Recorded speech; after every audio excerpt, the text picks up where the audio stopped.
My wife's high school crush had returned to the country to build his career. Even after years apart, he still carried that fragile, melancholic prince look, one that naturally stirred protective instincts in anyone nearby. I had braced myself for the typical drama. Crush returns, my wife wavers, regrets bloom, and chaos ensues. But as soon as the stage was set, Willow refused to play along. Her decisiveness surprised me, and the story was about to become far more interesting. It started during our candlelit anniversary dinner. Willa's phone buzzed, her expression darkening instantly. I remained calm, anticipating the classic excuse. She might jump up, rush out, claim an emergency. Instead, she handed me her phone, exasperated. "Darling, tell me, is this Makoto insane? Can't he go buy a Band-Aid himself? Why does he need to message me about every tiny thing like I'm his mother? So annoying." I laughed as I read the message. "Willow, please come quickly. I cut my finger while chopping vegetables. It bled a few drops. I'm so scared. Only you can help me."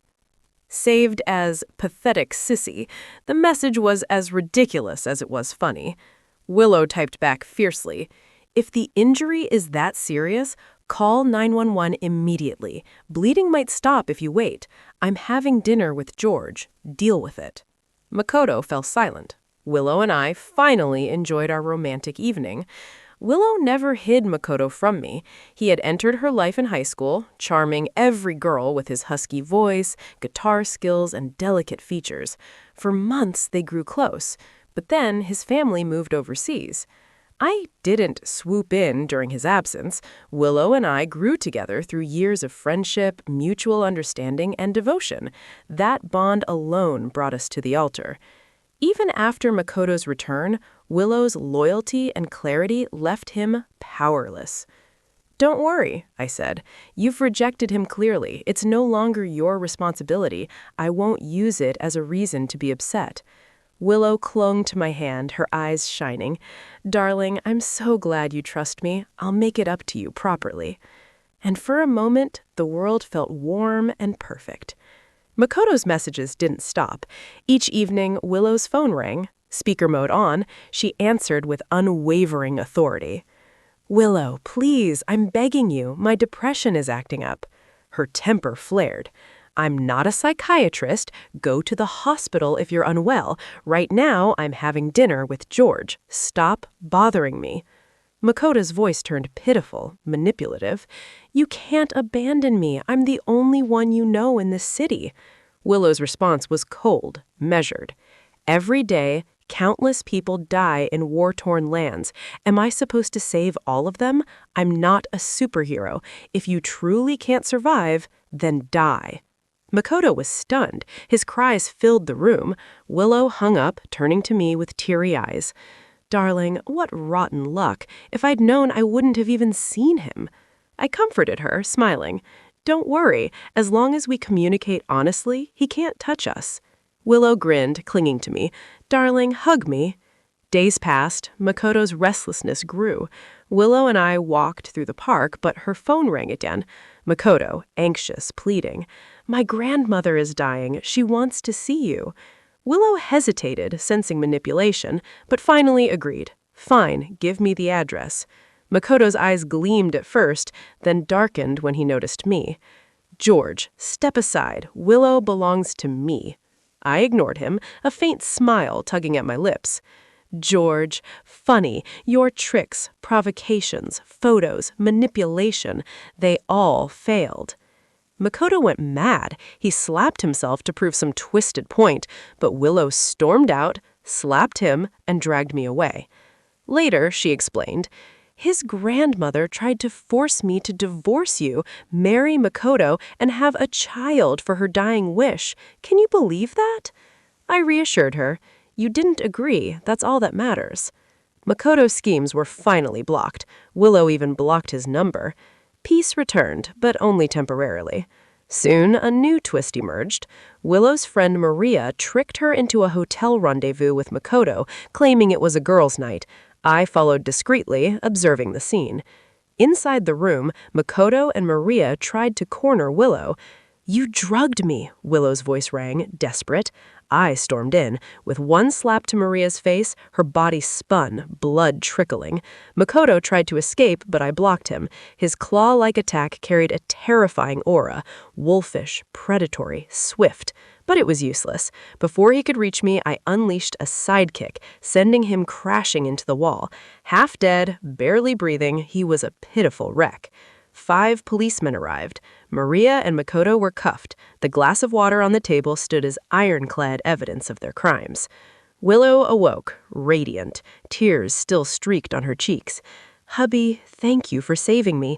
I never imagined my former best friend would betray me like that." I comforted her, gently. "Don't be afraid, it's over now." Willow nestled in my arms. But how can hearts turn so vicious? Who knows, maybe she was manipulated or rotten to the core, but don't worry, Makoto and Maria will never disturb us again. Makoto received 3 years, Maria 1. His terror was complete. He cried, begged, and collapsed entirely. Willow shared a dream she'd had, dark, strange, a blood-crying version of herself warning her about fate and choices. I comforted her. "Don't worry, darling, it's all behind us. What matters is living well together." I am George, but in this life, I am only George. I had once been a traveler across countless worlds. This world's victim entrusted me with his hopes and his wife's freedom. Willow and I now live freely, our love unbroken, untouched by manipulations. Makoto? He became a vegetable in prison, his schemes utterly destroyed. Willow's smile returned, bright and radiant as the shadows of the past dispersed. Truth, loyalty, love, these are what remain. Mountains may crumble, seas may turn to dust, but true love endures, and I will protect it, with Willow by my side, for the rest of this lifetime. The next day, King Yan and my mother personally escorted the bride, her face hidden beneath a crimson veil, into the bridal sedan. Wei Hung forced a smile as he bade my mother farewell, casting one final glance at the Shen manor before leaving. His eyes were filled with restrained longing and pain. I curled my lips into a cold smile. "Wei Hung, don't be sad. In this life, you finally married the person you loved the most, yet could never openly choose." The following morning, King Yan and I went out to purchase jewelry for our upcoming weddings. Halfway there, fatigue overtook me, and I rested at a small tea stall while waiting for her. Suddenly, 2 fierce-looking men appeared. Without a word, they covered my mouth and dragged me away. I struggled desperately, but irritated by my resistance, they struck me unconscious. When I opened my eyes again, I was inside the Wei manor. Wei Hung sat alone on the wedding bed, his gaze blazing with fury. His voice was colder than winter ice. "Shen King Yai, explain yourself." Though I had anticipated this confrontation, the intensity of his stare made my scalp prickle. Still, I forced myself to remain calm. "Explain what, young Marquis? You proposed without specifying a name, so tell me, why should it matter who married you?" Before I could finish, Wei Hong crossed the room in 3 strides and slammed me against the door. His eyes were bloodshot, his expression savage. "No matter how angry you are, you should never joke about marriage. Switching the bride on the wedding night? Was humiliating me really that amusing to you?" I inhaled sharply, catching the lingering scent in the room. My gaze drifted to the disheveled bed, and I laughed coldly. "From the looks of it, young Marquis, you seem to enjoy yourself quite well." Wei Hung stiffened. Guilt flashed across his face before he hurriedly defended himself. "The candles burned out last night. It was pitch dark. How was I supposed to know the bride had been switched?" I scoffed. "This room is filled with the fragrance of lotus. That must be the new bride's perfume. You've known me for years. Surely you know I detest that scent. Let's be honest. It's not that you didn't know the bride was changed. It's that you found her satisfactory." He froze. Before he could speak, the guilt in his eyes had already confessed. I shoved him away. "Since you're so satisfied, stop pestering me. Live well with your new bride." I turned to leave, desperate to escape that suffocating place, but Wei Hong grabbed my arm again. His tone was domineering, unyielding. "You must stay. You'll serve tea with me shortly, and we'll pretend it was you who married me." For a moment, I was stunned. Then I laughed bitterly. Only you could come up with something so absurd. Setting aside whether I'd ever agree, what about the woman who spent the night with you? Pain flickered through his eyes. "I am wronging her, but if the truth comes out, the Wei family will lose all dignity. The main wife position must remain yours. As for her, I will compensate her later." At that moment, I finally understood. The person Wei Hung loved most had never been anyone else. It had always been himself. Just as I was about to refuse, the old Marquess and the Marquess entered the courtyard. The Marquess took my hand affectionately. "King Yai, you must be exhausted. I knew you wouldn't manage to rise early, so I came myself." She smoothed my disheveled hair, smiling warmly. "This is wonderful. We've waited so long for this day. You're finally my daughter-in-law." I gently withdrew my hand and stepped back, creating distance. I curtsied politely, my tone calm but firm. "My lord, my lady, you are mistaken. I am not your daughter-in-law." "Shen King Yai!" Wei Hong roared. The Marquess and the Marquess exchanged stunned looks. The Marquess forced an awkward laugh. "Oh, young couples fight. It's normal. You're husband and wife now. There's nothing you can't work through." As she attempted to pull the Marquess away, I stopped them. "I am not speaking out of anger. Last night, I was dining at my home with Grand Secretary Lin and his wife. If you doubt me, you may ask him yourselves." They stood frozen in shock. A quiet storm had finally broken, and this time there was no turning back. Activity in the bridal chamber all night. If it wasn't you, then who was Wei Hong with? I raised my eyebrow at Wei Hong. "Young Marquess, you'd better confess. If we really have to bring the Grand Secretary here, it will be even more embarrassing for you." Wei Hong shot me a fierce glare, but facing the sharp gazes of the old Marquis and the Marquess, he had no choice but to deflate. He turned and went back into the room. When he came out, there was a woman by his side. Seeing Wei Hong and the woman holding hands tightly, the old Marquis frowned. "Who is she?" Wei Hong's gaze darted around as he stammered. Her name is Meng Royan. She is the Shen family's." Seeing him unable to speak, I couldn't help finish for him. "Sister Meng is a sister my mother recently acknowledged. She's now registered under my grandmother's name and is my grandmother's adopted daughter." The Marquess looked confused. "King Yai, I visit your mother often. I've never heard her mention adopting a sister, and this girl looks young enough to be your older sister. Why would your mother adopt her as a sworn sister?" I smiled awkwardly. "Because Aunt Meng's status was truly not suitable for her to be my sister." The Marquess still didn't understand, but the old Marquis's face grew darker and darker. After a long moment, he looked up at Meng Royan and said, "When old Shen was alive, I heard him mention your name once after drinking. Tell me the truth. Who are you, and what is your relation with old Shen?" Meng Royan's face turned red, then white. She was utterly unable to speak. Seeing this, I pretended to help her out. "Lord Marquis, what was between my father and my stepmother is all in the past. Please don't pursue it any further. The young Marquess likes her. His study is full of her portraits. In a way, it's a story of lovers finally getting together." "Shen King Yai, shut your mouth."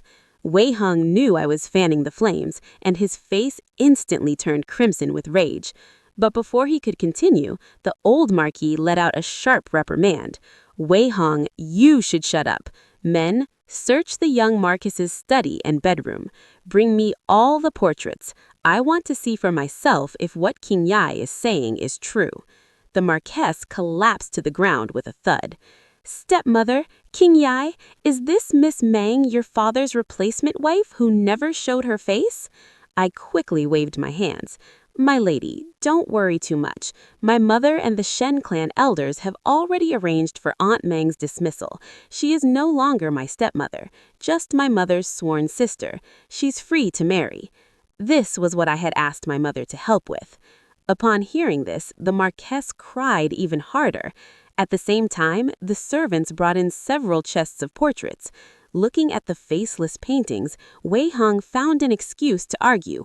Father, mother, don't listen to Shen Qingyai's nonsense. She had a change of heart and doesn't want to marry me, so she's deliberately framing me.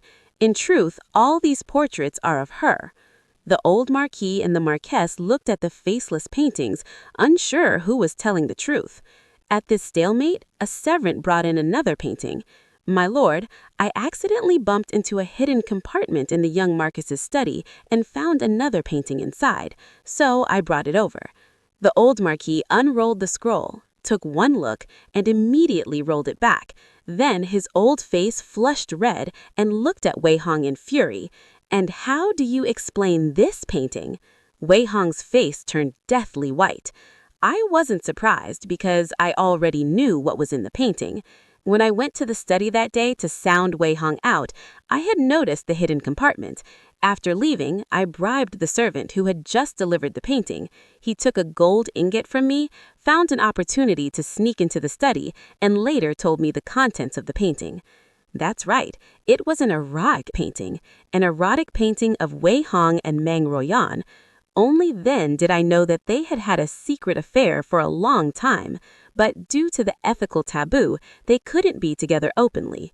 That was why Wei Hong was so insistent on marrying a daughter of the Shen family, so he could frequently visit the Shen manor and meet with Meng Royan. With this leverage, my mother did as I said, taking Meng Royan's only brother hostage to force her to marry in my place. That was why Meng Royan had been so cooperative during the wedding procession. This time, the old Marquis and the Marquess had no choice but to believe.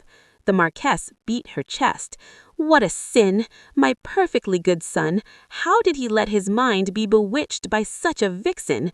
My lord, what are we to do? If this gets out, not only will Honger be disgraced, but our Marquis's manor will never be able to hold its head high. Wei Hong knew there was no point in arguing. He dropped to his knees with a thud. Father, mother, you know how serious this is. Don't be so quick to blame me. Just listen to me. Detain Shen Qingyai. The bride was veiled yesterday anyway. No one knows who it was. As long as our family insists that the bride was Shen Qingyai, no one can say otherwise, right? The old Marquis hesitated. But Qingyai said she was dining with Grand Secretary Lin and his wife yesterday. Wei Hong said